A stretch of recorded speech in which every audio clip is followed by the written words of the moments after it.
Nos despertamos con una noticia muy fea a nivel mundial, ¿no? Sí, en las últimas horas estamos atravesando, la verdad, a nivel mundial, una de las peores noticias tiene que ver con este conflicto bélico que está teniendo como territorio principal Israel. El ataque de Hamás que dejó 1.200 muertos, entre ellos víctimas argentinas también, y por estas horas siguen los ataques. Está también la respuesta de Israel a la Franja de Gaza, que comenzó esta madrugada en respuesta a lo que estaban viviendo. Y por supuesto, esto, la verdad es que inmediatamente no encuentra un fin. De hecho, lo que estamos viendo son imágenes que se ven ahora en vivo. Uno puede verlas a través de cualquiera de las emisoras que tienen en directo esta transmisión y no puede imaginar que hay un pueblo ahí tratando de escapar. Obviamente están tratando de evacuar a todos los que están viviendo en el sur de Israel, donde se entiende podría ser el próximo ataque. Nosotros vamos a ponernos ya en contacto con nuestro compañero también de aquí del Canal de la Ciudad, Leandro Dario, es analista internacional, para entender un poco el conflicto que incluso, Leandro, ¿cómo estás? Buenas tardes. Fue parte ayer del debate entre los candidatos. Y algunos no quedaron bien parados frente a la opinión porque se entendía que en el medio están las víctimas, ¿no? Principalmente. Pero bueno, es la postura, por supuesto, de cada uno de ellos. Sí, así es. Mercedes, Diego, chicas, ¿cómo están? Hola, ¿cómo estás, Leandro? Muy bien, Diego, muchas gracias. Sí, el conflicto es un conflicto que se inició el sábado, como saben, pero que amenaza ser un conflicto muy largo. ¿Por qué digo esto? Porque ya hay un sitio de Israel a Gaza, le cortaron la electricidad, el agua, y amenaza, ya empezaron los bombardeos sobre Gaza y amenaza hacer una campaña militar israelí muy fuerte contra Hamás en la Franja de Gaza. Recordemos que Hamás capturó más de 100 rehenes en el ataque que hizo el fin de semana, que están dentro de Gaza. Ellos son israelíes, y anunciaron los milicianos de Hamás, los terroristas de Hamás, anunciaron que si Israel bombardea casas de civiles sin anuncio previo, van a ejecutar un rehén por cada casa bombardeada y la van a transmitir por redes sociales. La atrocidad, el drama que se está viviendo en Israel y en Gaza es tremendo, y es un evento que amenaza con desestabilizar a todo Medio Oriente, porque esto tiene implicancias en toda la región, no solo en Israel. Bueno, hoy incluso habían bombardeado una de las torres principales en el Líbano también, entonces estaba la posibilidad de que empiece a formar parte también. Sí, ahí en el Líbano, que es la frontera norte de Israel, está la milicia chiita libanesa Hezbollah. Hezbollah es un grupo muy afín a Hamás, también utiliza el terror como arma para golpear a otros países, en este caso Israel. Ya hubo hoy un bombardeo de Hezbollah sobre el norte de Israel en represalia al asesinato de milicianos de Hezbollah por parte de Israel. Así que ahí hay un riesgo cierto de que Hezbollah se meta en este conflicto. Hezbollah y Hamás son apoyados a su vez por Irán, que es el otro gran estado de la región, chiita, que apadrina a estos grupos terroristas. Y si eso sucede, bueno, el conflicto podría ser regional, ¿no es cierto? Sí, ¿sabes qué te voy a pedir, Leandro? Que le expliquemos a la gente quién es Hamás, cuál es el conflicto, porque hay mucha gente que hoy ve las imágenes que son atroces, que son lamentables, que se entera que hay 4 argentinos fallecidos, pero que no entiende el conflicto de fondo, porque la verdad es que no es una cultura que hace 15 años estábamos leyendo el mismo título, pero que estaba bastante dormido todo este tipo de enfrentamientos. Pero que le expliquemos a la gente quién es Hamás, qué es la pelea que tienen de fondo hace tantos años y por qué se llega a esto. Sí, para que te des una idea, en la dirigencia palestina hay 2 bandos. Uno es Al-Fatah, que son los herederos de Yasser Arafat y controlan Cisjordania, y el otro bando es Hamás, que controla la Franja de Gaza. Hamás es un bando que hace 16 años gobierna Gaza, que dentro de su carta orgánica, como fundación del movimiento, tiene como objetivo desaparecer a Israel de la faz de la tierra. Es un objetivo declarado por el propio Hamás, y que fue el grupo que este fin de semana perpetró este ataque terrorista sobre Israel. Es un grupo muy radical que utiliza actos terroristas para golpear contra sus enemigos, en este caso contra Israel, que no cree en ningún tipo de negociación. La otra parte de la dirigencia palestina ha negociado durante varias décadas con Israel sin llegar a una resolución del conflicto, pero jamás no cree en ningún tipo de negociación, cree solo en la violencia, solo en la guerra, en el conflicto abierto, y hay una lectura geopolítica que se está haciendo que el objetivo político de Hamás al atacar este fin de semana a Israel era justamente bloquear la negociación diplomática que se estaba dando entre Israel y Arabia Saudita. Arabia Saudita es uno de los estados más importantes de la región, es un estado que controla los sitios sagrados del Islam, estoy hablando de la Meca y Medina, y que en los últimos meses, los últimos años, se había acercado diplomáticamente a Israel a instancias de Estados Unidos, con la negociación en primer lugar de Donald Trump, luego de Joe Biden, y estaban normalizando las relaciones diplomáticas.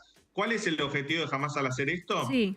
Interrumpir ese proceso, que para los sauditas sea muy costoso de cara al mundo musulmán seguir normalizando relaciones con un Estado como Israel, que en estos momentos está bombardeando Gaza y que se espere que lo bombardee mucho más. Entonces, ese es el juego político y geopolítico que hace Hamás.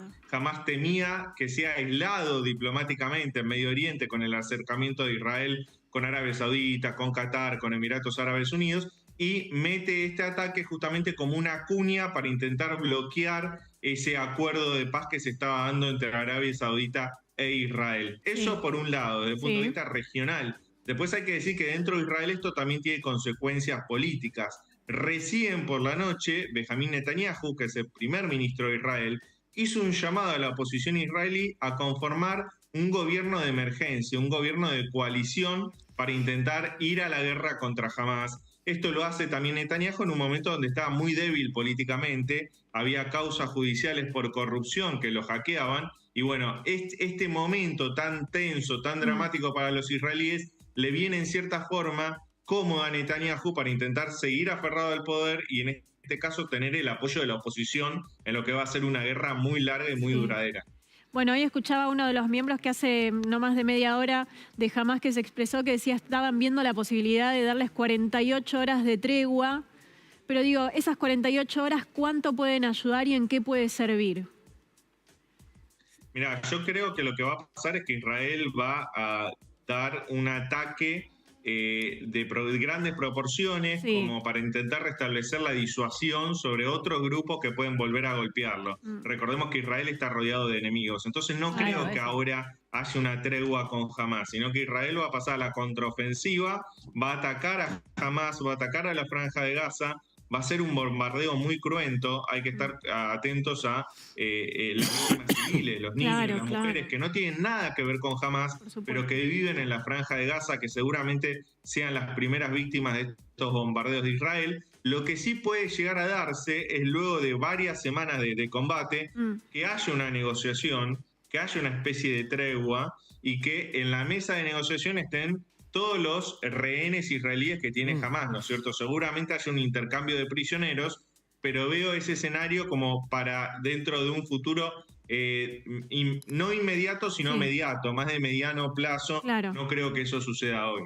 Ahora, Leandro, si existiera esta posibilidad de esta tregua, como vos decís, y poder de alguna manera establecer una negociación, por parte de Israel y por parte de este grupo terrorista de Hamás o incluso de Arabia Saudita mismo que está detrás de este movimiento, ¿qué es lo que ellos están pidiendo o por lo cual se sentirían satisfechos para dar alto al fuego y en este momento ponerle un stop a esta potencial guerra que puede durar mucho tiempo, como decías?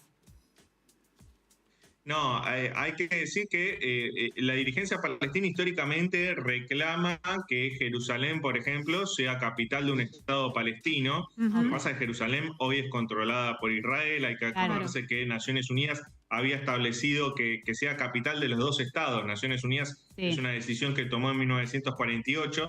Eso hoy no está pasando. Pero yo creo que jamás, a lo sumo, lo que va a llegar a negociar es que cesen los bombardeos. No está en una posición como para pedir un Estado palestino ahora, luego de esta atrocidad. Yo creo que sí, lo que va a buscar Hamás es victimizar a la población de la Franja de Gaza de cara a un ataque israelí y decirle a la comunidad internacional, bueno, y nosotros cometimos crímenes de guerra, pero Israel también. Eso es lo que va a buscar Hamás. Ahora, Israel va a buscar justamente restaurar su seguridad y liberar a los rehenes que están dentro de Gaza, ¿no?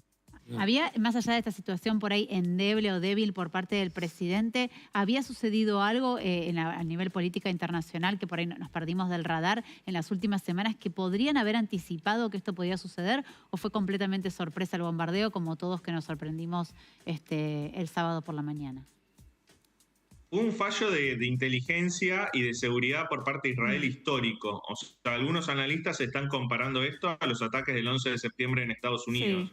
Sí. No la vio venir Israel. Ahora, lo interesante es que del gobierno egipcio hoy han salido a la prensa a comunicar que ellos le habían advertido al gobierno israelí que algo se estaba preparando en Gaza, que había una especie de plan para golpear a Israel y que supuestamente, según Egipto, el gobierno israelí no prestó atención a esta advertencia. Hoy Netanyahu salió a desmentir esta información, dijo que no es cierto que Egipto le avisara a Israel de que esto iba a suceder. Lo cierto es que evidentemente hay un fallo de seguridad e inteligencia enorme que lo que hace es que jamás desnuda en cierta forma que los servicios de inteligencia, el Mossad israelí, el Shin Bet, no son infalibles como se creía, sino que desnuda un Estado que puede ser golpeado, así como Al-Qaeda lo desnudó en 2001 con respecto a Estados Unidos. Bueno, ahora Hamas desnuda que Israel no es infalible y no es intocable, y en cierta forma lo que sucede es que hay un fallo de inteligencia enorme que justamente origina la posibilidad de tantas víctimas, ¿no? Estamos hablando ya casi de 1000 muertos por el lado israelí. Es el día que más israelíes murieron desde el fin del Holocausto. O sea que vos lo que pensás es que Hamas en este momento lo que quiere es advertir que no son tan fuertes en relación a lo que pasó en su seguridad y no buscan una negociación con este bombardeo. Totalmente, yo creo que están debilitando justamente la imagen del Estado israelí como un Estado súper seguro, como un Estado con uno de los mejores ejércitos del mundo, de los mejores servicios de inteligencia del mundo. Le están golpeando por ese lado, que es un lado donde Israel parecía muy, muy fuerte. Recordemos que hace mucho tiempo que los palestinos no le propinaban un golpe tan fuerte a los israelíes. Nos tenemos que remontar tal vez a las intifadas, o yendo más atrás al ataque que hubo en los Juegos Olímpicos de Múnich en 1972, cuando secuestran y asesinan a atletas israelíes. Pero desde ese entonces que los palestinos no le daban un golpe letal a Israel. Y bueno, ahora con este golpe jamás lo que desnuda es eso, que Israel no es tan poderoso y tan infalible como todos creían. Sí. Ahora, cuando estaban tratando de evacuar, ¿no?, a la gente que quiere tratar de escapar de esta situación, digo, si están rodeados de enemigos, ¿cuál es el paso fronterizo más seguro para ellos como para tratar de evitar todo esto que están viviendo? Mira,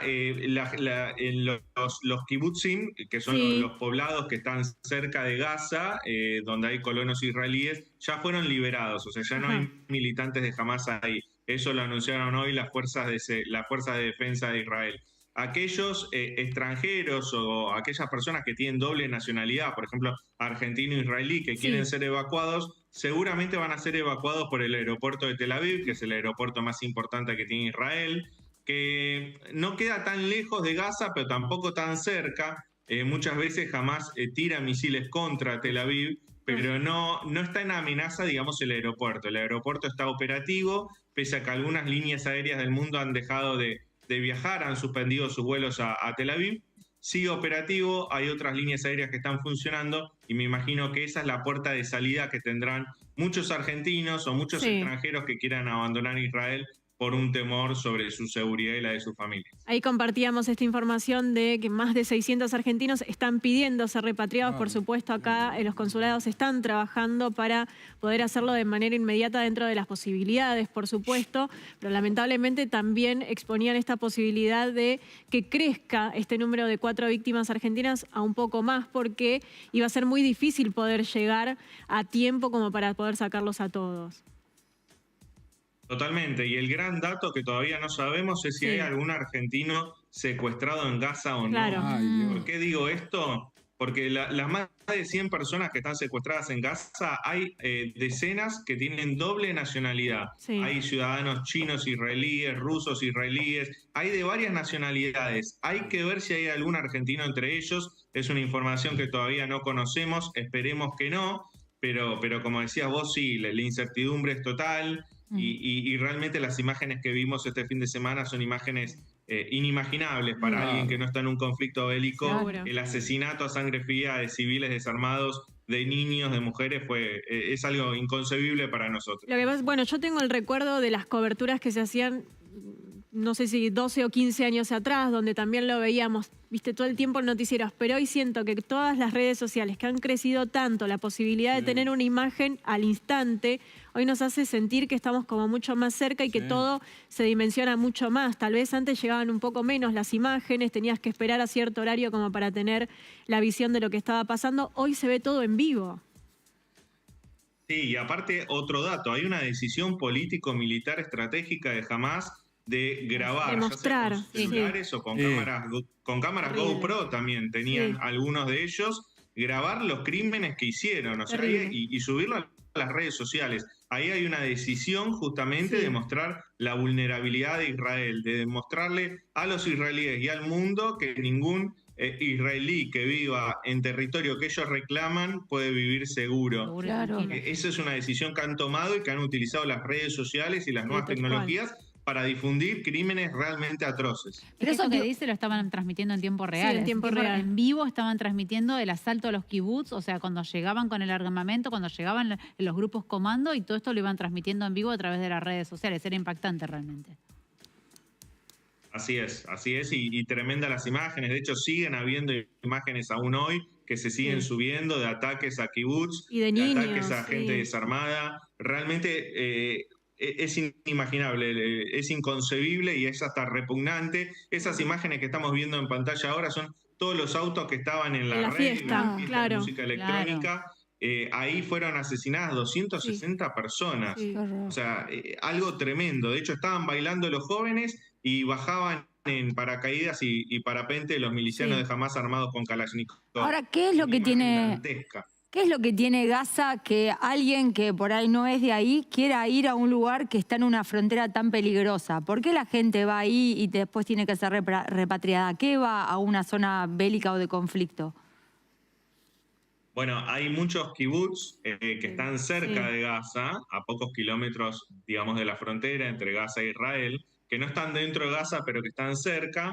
Israel históricamente tuvo una política de promoción de colonos, de asentamientos, incluso de fomentar que judíos de todo el mundo puedan ir a afincarse a Israel y hacer su vida en Israel con muchas facilidades, entre ellas te ayudan a estudiar el idioma, conseguir trabajo. Es como una política de Estado de Israel de poblar su país, ¿no? Es un país relativamente pequeño, de apenas 7, 8 millones de habitantes, y de alguna forma es una política de Estado de ir poblando el país. La gente que vivía cerca de Gaza era gente que vive ahí, digamos, colonos. La gente que estaba en el festival de música es un festival de música por la paz, había israelíes y había extranjeros, y justamente estaban festejando y pidiendo por la paz cuando fueron sorprendidos por un ataque que nadie se lo esperaba, porque si bien siempre hay problemas en Gaza, nunca había habido una infiltración masiva de terroristas de Hamás dentro de Israel. Muchas veces se encontraban túneles subterráneos en Gaza que intentaban comunicar Gaza con Israel, pero justamente los servicios de inteligencia los descubrían antes de que se perpetren los ataques. En este caso, falló la inteligencia, falló el Mossad, falló el Shin Bet y las fuerzas de defensa israelíes, y por eso pudieron infiltrarse al menos 1000 terroristas. Leandro, un millón de gracias. Muy claro lo tuyo. La verdad que para lo que no entendemos tanto de política internacional ha sido clarísimo. Y bueno, ahí está tu Instagram, @LeandroDario OK, que está bueno porque quien quiera también saber más información seguramente estará subiendo cosas que tienen que ver con esto. Las imágenes son terribles y esperemos que termine todo cuanto antes, ¿no? Que no se tenga que lamentar más víctimas y menos así, ¿no? Así que bueno, muchas gracias, Leandro, muy clarito. Gracias, compañero querido. Gracias a vos, Diego, gracias a ustedes, chicas. Muy bien. Por supuesto, acá en Argentina nosotros tenemos la experiencia referencia también en nuestra historia de la voladura, lo que fue la Embajada de Israel, después llegó lo de AMIA, así que es un tema muy sensible. Hoy reforzaron todo lo que es seguridad en AMIA, en la Embajada de Israel, que también está sobre Avenida de Mayo al 700, y acá muy cerquita de donde estamos nosotros, que está el Club Coag, que es sobre Árabe Siria, al 4200, a partir de las 6:30 de la tarde. Hay una convocatoria muy grande también donde van a hablar 3 oradores importantes de la comunidad para pedir la paz y, por supuesto, es un lugar que también ha reforzado su seguridad. Así que es un tema que vamos a estar desarrollando toda la semana, sin duda. Muy duro y muy triste todo. Señora, nos vamos a ir a un corte y después del corte